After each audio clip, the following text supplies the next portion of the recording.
আজকে সকালবেলা শাশুড়ি মা এক ঝুড়ি ফুল নিয়ে এসেছিল। ফুলগুলোকে দেখেই না মনটা বেশ ভালো হয়ে গিয়েছিল। তাই আর দেরি না করে স্নান করে পুজোটাও দিয়ে নিয়েছি। আজকে আবার জলখাবারে ভাত বা রুটি কিছুই খেতে ইচ্ছে করছিল না, তাই ভাবলাম একটু ম্যাগি বানিয়ে ফেলি। অনেক দিন ধরে খাওয়া হচ্ছিল না, খেতে কিন্তু বেশ দুর্দান্তই হয়েছিল।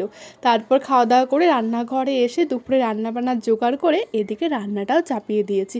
আজকে রান্না করেছিলাম চিকেন। কি দুর্দান্ত হয়েছে না, বেশ লাল লাল আর ঝাল ঝাল। তোমাদের কার কার দেখে খেতে ইচ্ছা করছে কমেন্টে কিন্তু অবশ্যই জানাবে। রান্নাটা হয়ে গেলে গ্যাসটা রান্নাঘরটা সুন্দর করে মুছে নিয়েছি। দুপুরে খাবার দাবার হয়ে গেলে বিকালবেলা একটু রেডি হয়ে গিয়েছিলাম। আসলে আমাদের পাশের পাড়াতে আমাকে একটা দিদিমণি ঈদের জন্য নিমন্ত্রণ করেছিল, সেখানে গিয়েছিলাম। আর ঈদ মানেই তো মিষ্টি দই আর সব থেকে প্রিয় সেমাই। কি তাই তো? তো এখানে খাওয়া দাওয়া করে আজকের দিনটা এভাবে শেষ করলাম। ভালো লাগলে অবশ্যই একটা লাইক করে দিও।